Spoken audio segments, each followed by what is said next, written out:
And now, stay tuned for the mystery program that is unique among all mystery programs. Because even when you know who is guilty, you always receive a startling surprise at the final curtain. In the Signal Oil program, The Whistler.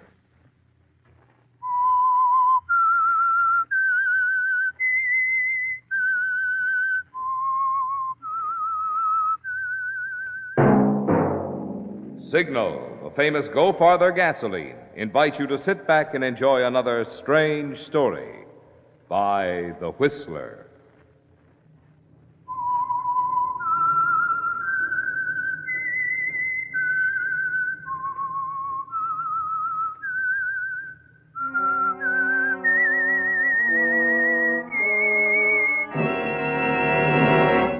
I am the Whistler, and I know many things, for I walk by night.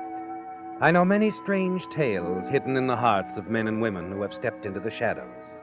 Yes, I know the nameless terrors of which they dare not speak. And now, for the Signal Oil Company, The Whistler's strange story, The Intruder.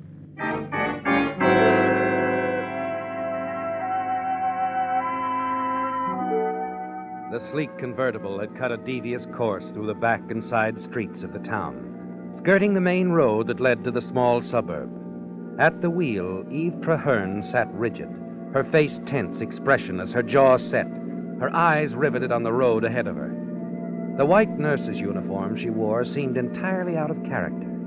The watch she glanced at as she wheeled the car around a curve, a dazzling blob of diamonds, was not a nurse's watch. Indeed, Eve Traherne was not a nurse, yet she was on her way to perform a nurse's duties at the bedside of an ailing woman. And there was murder in her heart.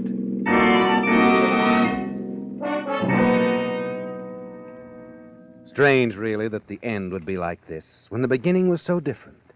That day so long ago in the office of Gordon Dietrich, when Eve McKay first met Philip Traherne. Eve, I'd like to have you meet Philip. Philip Traherne, Eve McKay. How do you do, Mr. Traherne? Eve McKay, the author of Fire and Ice? Oh, you've read my book. Philip checks through all my historical novels. Eve is a history professor at Litchfield.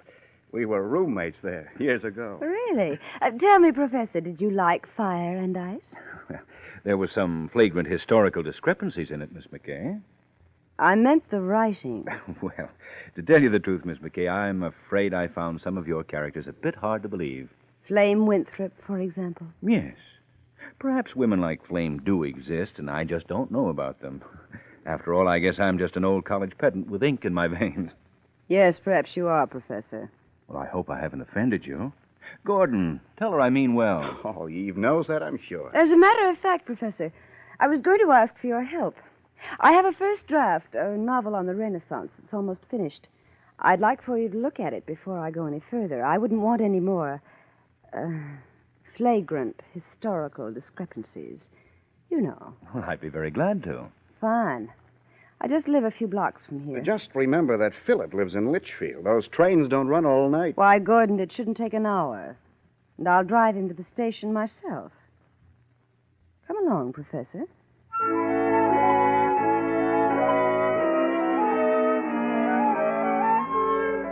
A simple beginning, isn't it, Eve? Yet, for some unexplainable reason, you feel a challenge to knock this quiet, tweedy man out of his ivory tower, to prove to him that women like Flame Winthrop and you, Eve, do exist. And when he leaves that night, just in time to catch the last train to Litchfield, you know he'll be back. And he does come back, the next week and the next and the next, doesn't he, Eve? Always with some flimsy excuse. Your little game is going well. He's falling in love with you, isn't he, Eve? But he won't face it himself. So one night, seated before the fire, you force him to admit it. It's been a wonderful evening, Phil. All our evenings were wonderful. I mean, you're a very stimulating person to be with, Eve. I've never known anyone who... Phil, don't. Don't what? Don't say any more. I'm going to leave here, Phil. But why, Eve? You know why. Eve. I'm in love with you and you're married. I'm not the kind of woman who'll take half a loaf. No, certainly not. So there's no other out for me, is there? I suppose it would be best for us both If you leave, Kiss me goodbye, Phil. I don't think it's wise, Eve. Please kiss me, Phil. Eve, I can't let you go now. You know I can't let you go. But there's no other way, darling. Is there? Yes, Eve. There is one other way. Oh? I'll ask Ethel for a divorce.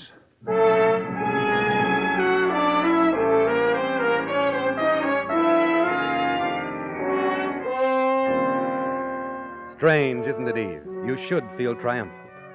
Your little game of knocking Philip Traherne out of his ivory tower has worked perfectly. Yes, Eve, you've trapped him, just as you planned to do. But after he leaves you that night, you realize for the first time you've trapped yourself, too. No. I won't be. But I am. I'm in love with him. Helplessly in love with him.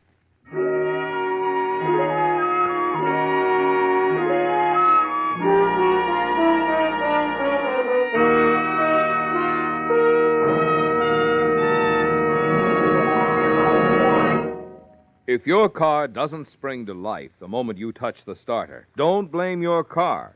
Try a tank full of Signal Ethyl.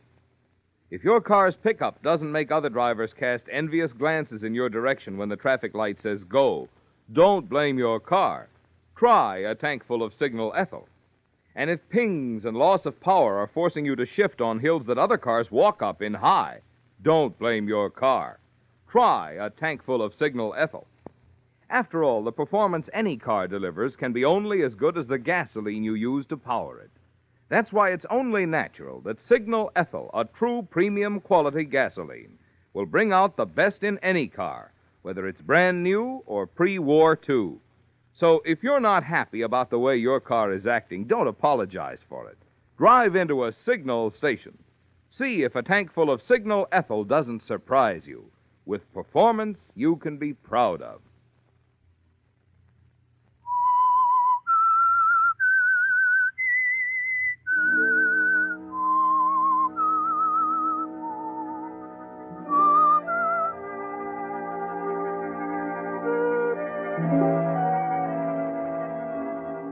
Yes, Eve, that was the beginning.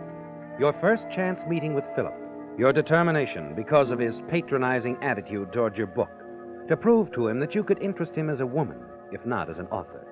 And it worked out, didn't it, Eve? Except that in the process of making him fall in love with you, you've fallen in love with Philip, too.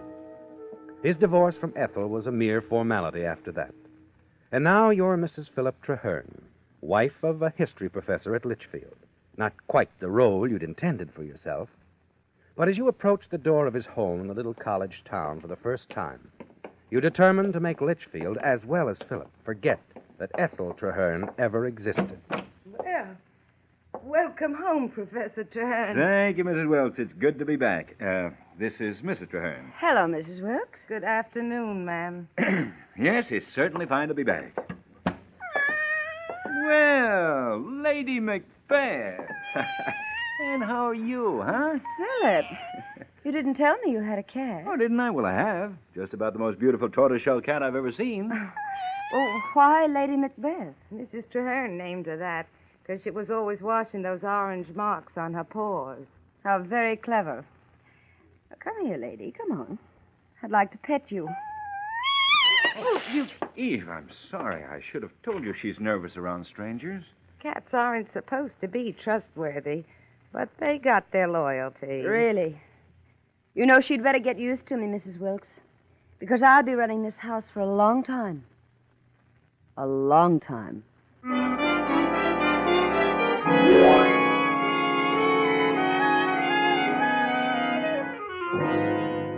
And that's your introduction to Litchfield, Eve.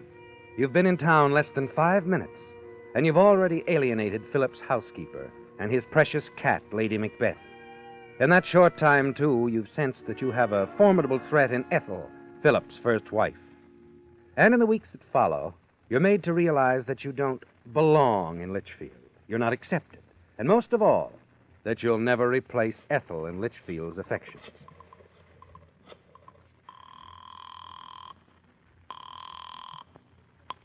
President Conway's residence. May I speak with Mrs. Conway, please? Who's calling, please? This is Eve Traherne, Professor Traherne's wife.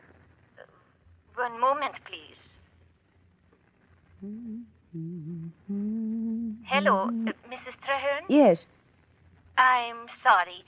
Mrs. Conway is out. I see. Do you know when to expect her? I'm sorry. I don't know. I really have no idea. I see. Thanks.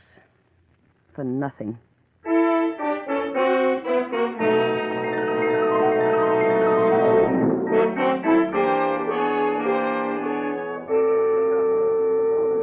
Hello.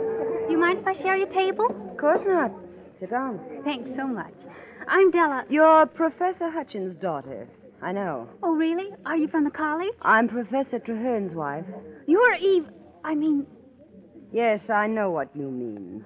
jeepers, look at that clock. I had no idea it was so late. I'm afraid I won't have time to eat. Awfully nice meeting you, Mrs. Traherne. Goodbye.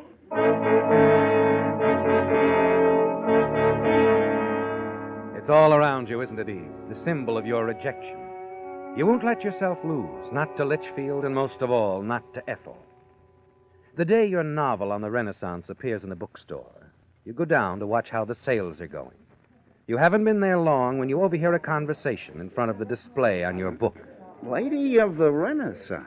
Brother, where do those jacket artists get their models? You know who the author is, don't you? Professor Traherne's wife. Yeah, I know. Poor guy. He was all set for that appointment, wasn't he? Yeah. It was unofficial, of course, but everyone knew he was supposed to be named the new Dean of History. But now, I wonder if he feels she's really worth it.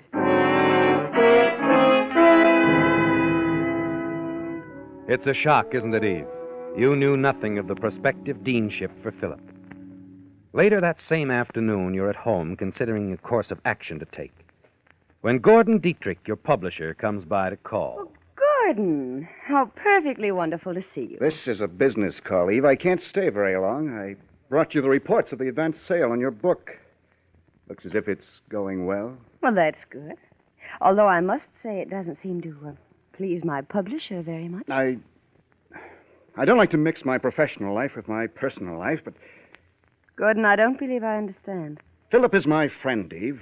So is Ethel. I like them married to each other. You had no right to break it up, deliberately as you did. Philip didn't seem to mind. And after all, it is our affair. That's right, it is, entirely. Just the same, I'd rather you found another publisher for any future work you may do. Very well, I will. If that's the way you feel about it.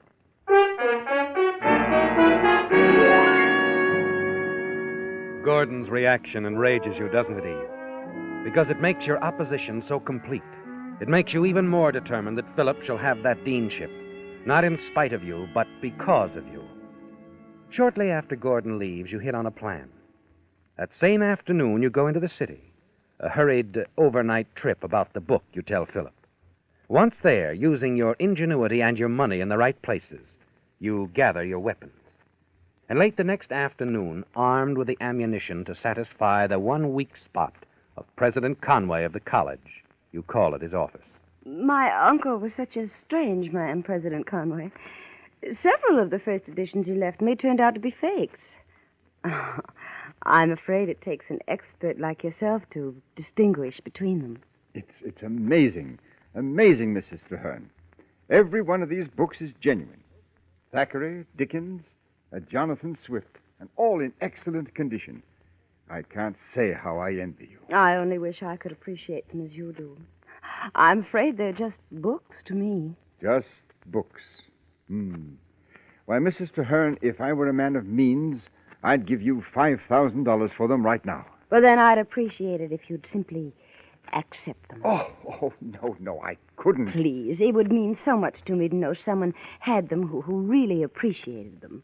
I'd consider it a favor, Dr. Conway. Oh, but surely Philip would appreciate them as much as I do. Oh, no, not nearly so much. Philip has only two interests, history and his job. They're his whole life. As far as fiction is concerned, 1st or 10th editions mean absolutely nothing to him. Dr. Conway, I insist that you accept these. Oh, Mrs. Traherne, you're too kind. I mean, I can't say... Don't say anything. Just enjoy them. This is between you and me, Dr. Conway.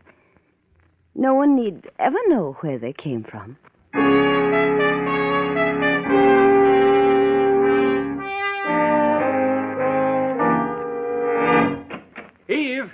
Eve, where are you? Here, dear.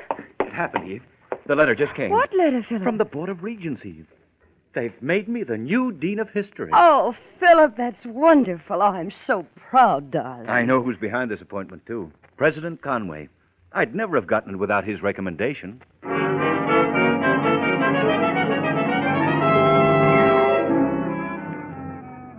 You've worked wonders, haven't you, Eve? And you're sure that when Philip is installed as Dean of History, your position in Litchfield will be guaranteed, and you need fear nothing more from Ethel. The day of Philip's installation finally comes, and you're ready for it. And at mid-afternoon, you're standing before the bedroom mirror, admiring your gown, when there's a tap on your door. Yes, what is it? Mrs. Conway is downstairs to see you, ma'am. The president's wife? Yes, ma'am. Oh, how the mighty have fallen. Mrs. Wilkes, I've told you never to let that cat in my room. Get her out of here. Yes, ma'am. Come on, Lady Macbeth. Get out of here, you... Come on, Lady Macbeth. I was to take the rest of the day off, ma'am. Will you be coming down? When I'm ready. You may leave for the day, Mrs. Wilkes. Tell Mrs. Conway I'll see her in 10 minutes.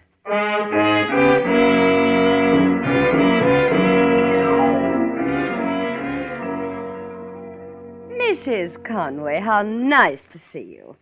I'm sorry we haven't met sooner, but now that Philip is to be dean, I imagine we'll see a great deal of one another. I should doubt that very much, Mrs. Traherne. I beg your pardon. I came here today only to return some property of yours. These 3 books, Mrs. Traherne. First editions of Thackeray, Dickens, and Swift. Oh, yes. Well, you see, my uncle... My husband subscribes to a rare book journal. They list the sales of all important first editions. You bought these through Rosenbach's 10 days ago. I told your husband this was just between him and me. I think you should know, Mrs. Traherne, that my husband cast his vote for Philip after he knew about this attempted bribery. Then Philip won't lose his appointment. No. My husband voted for Philip for 2 reasons. 1, because Philip deserves the deanship. He's right for the job. And 2, Mrs. Traherne, because Ethel is a very dear friend of ours, and she pleaded that Philip's divorce not affect our decision. Ethel. You have her to thank for the appointment, Mrs. Traherne. And let me tell you something. You'll never replace Ethel. Not in the college's affections or in Philip's. I'm sure you feel you can speak for Litchfield, Mrs. Conway. But I know my husband. You may not like it, but Philip is in love with me.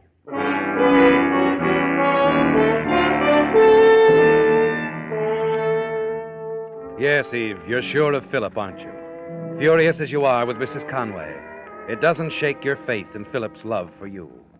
You walk upstairs to your room. You've got to think. But as you reach the door, you see something that enrages you still further. My dress!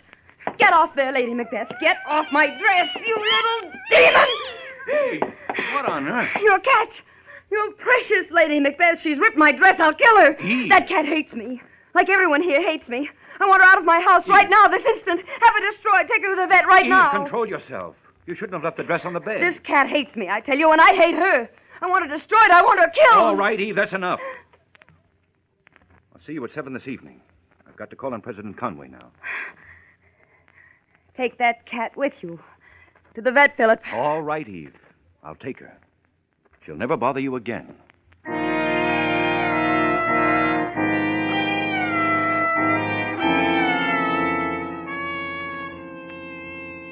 You watch him pick up the cat and walk out of the room and down the stairs. You glance at your watch. Philip said he'd see you at 7. It's nearly 5 now. The dress will have to be repaired in time to wear it to Philip's installation dinner. And there's just a chance you can get your dressmaker to fix it for you. You cross the room, pick up the phone to call her. I wish you'd You're call surprised her. to find the line in use. It's Philip talking on the downstairs extension. Philip talking to Ethel. Well, Ethel, I had no idea you were ill. Why didn't you let me know? I'm not very ill. I'll be all right in a few days. I'm so glad you called. I'm so proud of you. This is the day you've worked toward for 15 years. You work too, Ethel. You always said I'd be dean someday, and oh, Ethel, I wish... There now, Philip. Just you give a good speech at the dinner tonight. Don't forget it the way you used to. Ethel, are you all right? I think I'd better hang up now, Philip. I do feel rather weak. Oh, my dear, can I... I'll be all right, Philip. Really, don't worry. And remember, I am proud of you. You hang up quickly, Eve. Philip's concern over Ethel, his desire to share his hour of triumph with her. You wonder, don't you, if Mrs. Conway was right, that you'd never replace Ethel in Philip's affections. You expect to hear the door slam, indicating that Philip has left the house. But when you pick up the phone again... I tell you, Doc, I don't like to think of Ethel out there all alone. I want a nurse for her, Doc, full time. Oh, that can run into a lot of money, Phil. I want a nurse for her. I can't stand to think of her way out there in the suburbs, all alone at a time like this. All right, Phil. I'll call the nursing home if it'll ease your mind. Forgive me, Doc. I don't mean to sound upset. It's just that Ethel, well... I understand, Phil. There are still ties between you and Ethel. There always will be.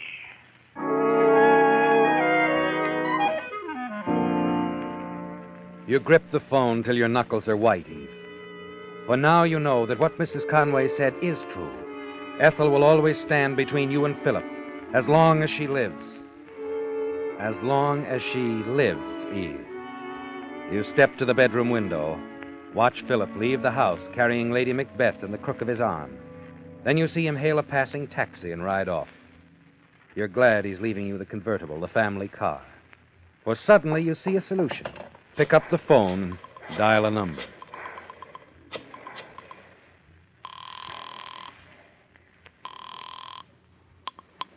Litchfield Nursing Home. Oh, hello. This is Dr. Starr's assistant. The doctor just phoned you, I believe, about sending a nurse out to Mrs. Ethel Traherne's. That's right, he did. Well, the doctor asked me to cancel that call. You see, I know Ethel, that is Mrs. Traherne, quite well. I'm going to take care of her myself.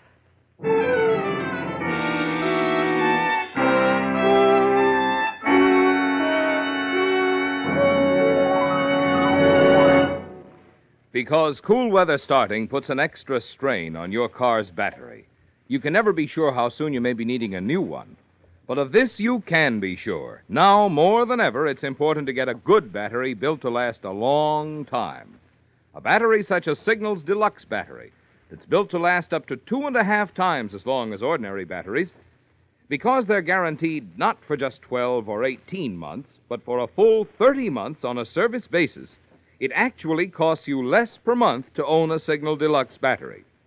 Yet while you're enjoying its economy, you're also enjoying up to 35% more power for quicker starting and to take care of the many electrical gadgets on today's cars.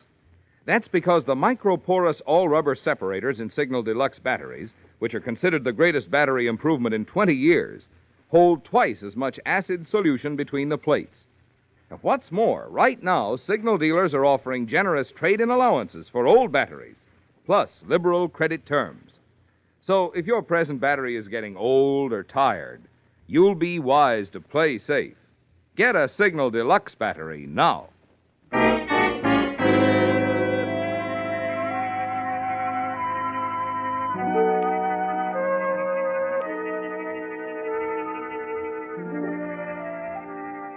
Well, Eve, you have taken care of Ethel, haven't you? You've killed her. Philip belongs to you now, doesn't he, Eve? As you drive back into Litchfield from Ethel's, you check your watch, and you note Philip isn't due home for some time. So you take the long way home. It's a much longer road, Eve, but you don't want to be seen. You drive a mile or so, stop and slip off the nurse's uniform you wore over your dress, hurriedly stuff it into the glove compartment. You're sure you have nothing to worry about. Mrs. Wilkes is not at home. She's been gone for hours.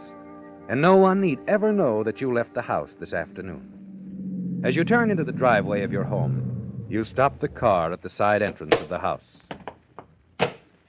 Hello, Eve. Oh, Gordon. Well, what are you doing here? I was waiting for Phil. He asked me to come up for his installation as dean. I see. I've been waiting here for an hour. Maybe I misunderstood Phil about the time. You've been here an hour? Well, that's right. Oh, look. But, Well, there's Phil getting out of that taxi. Hey, Phil. Oh, Gordon. Eve? Phil. What's wrong? It's Ethel. She's dead. Dead? Oh, Phil. Oh, Philip, I'm so sorry. I've just come from there. Looks like an accident. How did it happen, Phil? Apparently, she smothered to death. Her face was turned into the pillow. She must have been sleeping awfully hard to have smothered that way. The police say she may have taken sleeping pills. Well, that sounds reasonable. No, but it dear. isn't. No. Ethel never took them. Never in her life. Dr. Starr says he never prescribed any. No, I'm not satisfied with this accidental thing. The police aren't either. Was she alone, Phil? Could anyone have come in? Well, that's it. If we could only prove someone else had been there, we'd know it was no accident. No one saw anyone enter or leave. But why would anyone think Ethel was murdered? No one said she was. Yet? Well, I know, but... When did it happen, Phil? Well, it had to be within the last hour or so. I talked with Ethel on the phone about an hour and a half ago. Where were you for the last couple of hours, Eve? Gordon. I was here when you drove in, Eve. Where had you been? Philip, are you going to let him talk to me this way, practically I don't like accusing that me? kind of talk, Gordon. I won't have it. But... Why, it's Lady Macbeth. Philip, I thought you took her to the vet's this afternoon. No, Eve, I didn't. I don't know how she got back She here. But... just jumped out of the convertible. I saw it. What's that got to do with it? Eve, you just drove that car in here. You were at Ethel's, Eve. You had to be at Ethel's at the time she died. Philip, darling. That's the only place Lady Macbeth could have climbed into the convertible. Darling, you don't know what you're I'm saying. sorry, but I do, Eve. You see, I couldn't bear to have that cat destroyed. I had to find some place where Lady Macbeth would be happy, cared for. So after I left here this afternoon, I took her to Ethel's.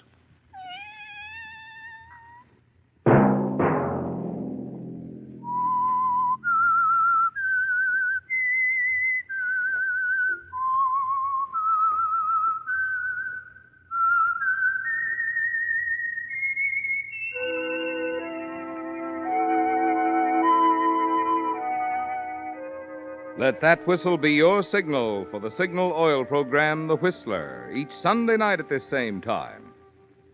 For men over 17 who are eligible for military duty, here's a reminder from the National Guard. If you want to be sure of staying with buddies from your own hometown, train with your local National Guard unit. For more information, inquire at nearest National Guard headquarters.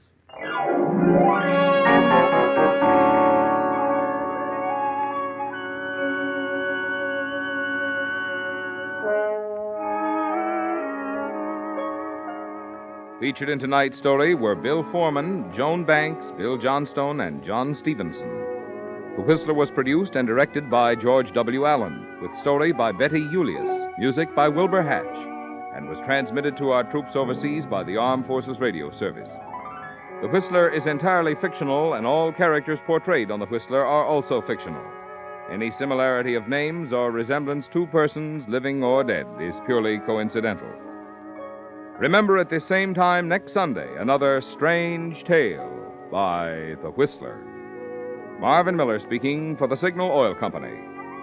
Stay tuned for Our Miss Brooks, starring Eve Arden, which follows immediately over most of these stations. This is CBS, the Columbia Broadcasting System.